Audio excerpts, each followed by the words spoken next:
All right, you guys see Paulo Costa has an opponent. Now, I'm talking about the July card, and I'm talking about at Salt Lake, and I'm talking about quite possibly the most loaded card I've ever seen. I will admit for you, I have a very short-term memory.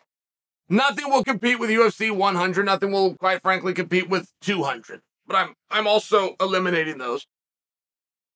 I could at least tell you I have not seen this good of a card in a meaningful amount of time. I haven't seen it in 2 years. I haven't seen it in 3 years. I haven't seen it since the pandemic. This Salt Lake, I don't know what Utah did. I don't think of them as some fight capital. They don't got any records out there in Utah. We don't get any special. I have no idea what they did to get this card, but boy, is this thing loaded. And when Paulo Costa got his opponent, again, let me just go back to that question. Did you guys see who Paulo Costa's opponent is? There's only going to be one time in Paulo's career, as long as he keeps going along swimmingly like it is, there's only going to be one time where you're going to get him to do a match that otherwise you might not be able to get him to do, and it's right now. It's right when you redo a contract, and your first one back, hey, we'll do this, here's what you're going to do. It's your first one back, it's right now. I thought that card was going to be played against Chimaev. Now, I thought that because Paulo and Chimaev told me they were going to fight him. I had very good reason. And there was no way that this was the plan, right? This gentleman just fought 2 weeks ago, and when he got done, he called out Bo Nickel. So, this gentleman versus Paulo Costa was never a thought, but here we are. Why? Why are we here? It seems like a great fight. I'm completely in. I'm completely on board. Why is he not fighting Bo Nickel? What was wrong with that idea? Why is Paulo Costa not fighting Chimaev as scheduled? And more importantly, why are both of these guys booked that I'm speaking about, and the one left without a partner is Chimaev? I'd like to know.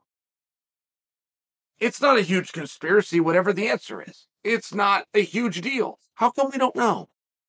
How come we don't have a reporter within the sport that would find that out? How come there isn't a marketing arm or a PR team somewhere that would already give us resolution to that? Because it'd be fascinating. It'd be a really great topic. I don't agree with anything that has been done with Chimaev. None. You won't get Chael Sonnen to sign off on all of it, but boy was I fascinated as it played out.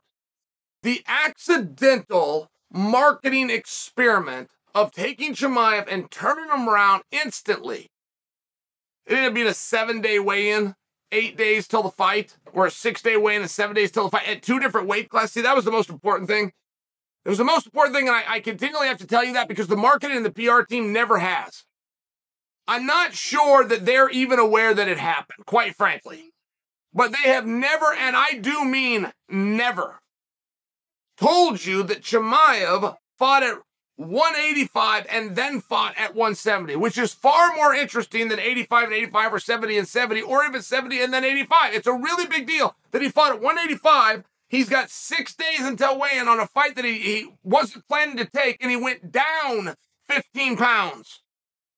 It's fascinating. You don't know this because nobody's told you. And when I say the accidental marketing experiment, you couldn't do anything like that because nobody ever could have predicted you would be fighting 6 days apart. Nobody ever predicted a guy from the undercard is going to get pulled up to a different weight class, but then again, they're stuck on an island. They only got so many guys, only so many guys that are licensed, and we kind of need somebody, and we kind of need him right now. Oh, and by the way, getting your opponent to agree to something on short notice is tough to do, but of course he's going to agree to you because you've only done this one time. He's 0-0, but you're 1-0, whatever the records are. I mean, you get my point. Like, this was not something that could be done. It ended up being accidental, but then you're turning him around real quick. You're bringing him right back. You've got Gerald Merchant 3, and he's going back to 85. Then you're going to bring him back. You're going to drop him down to 170. You're going to put him in there against Leon. And while you're doing that, you've got the backdrop of Chimaev versus Kamaru Usman. It's going to be the fastest rise to a championship since Brock Lesnar. Like, this thing is really, really interesting. And then, for reasons unknown, they decided to do nothing. They decided to go completely quiet. And there's a million things that could happen in the front office while you're not getting matches. It has nothing to do with why the market and the PR would ever change, but it did. They did nothing. And so we haven't heard from Chimaev. The last time you heard from Chimaev, it was me going on Ariel's show breaking the news that it was going to be Chimaev versus Paulo Costa on Fight Island at 185 pounds.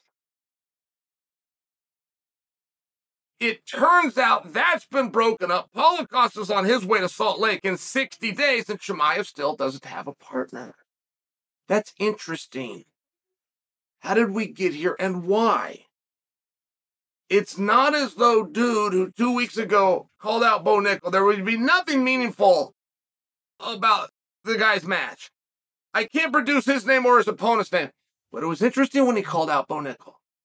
So now I remember, I'm not looking to insult him. I'm not at all. It's a very good fighter. I went and looked into him. He's only lost one fight. It was in the Brave organization, and it happened to be to Chimaev. He's very, very good. What I'm sharing with, it doesn't really matter what happened. A guy whose most meaningful moment in fighting was calling out Bo Nickel does not get matched up with a draw like Paulo Costa. It just doesn't happen. Unless, and then you got to fill in the blank.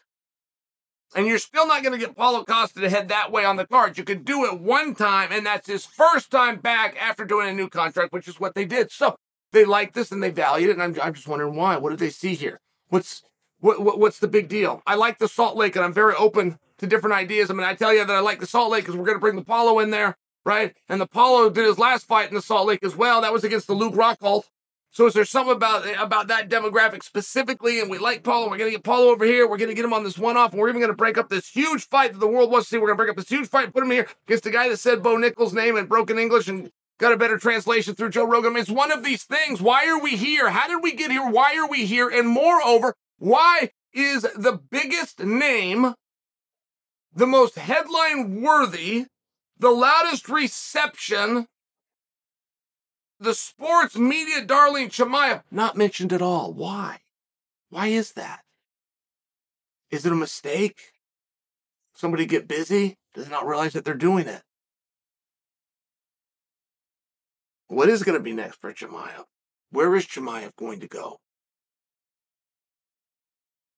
You've got Chimaev with an open dance card, guys. Okay, are you aware of this? You've got Chimaev with an open dance card. And you have Dana over the weekend announcing a new deal with Australia. And the only piece of information he gives us is a month, which in this case was September, and a main eventer, which in this case was Israel Adesanya. So we broke up Chimaev's fight and made Chimaev available. The same night that we find out that we broke up Chimaev's fight, making him unavailable, that same night, separated by 3 hours, we get the information of this Australia deal and a main event note Israel Adesanya. But nobody has made a connection here. Nobody has even hinted or rumored at a connection here, not until right now. Now, we've been told in no uncertain terms, very explicitly, we were told that Chimaev will have to do one fight at 85 successfully before he can be in talks of a title. But now we have a date and a venue and a champion, and now we have a top guy who they broke up a fight, who's now available.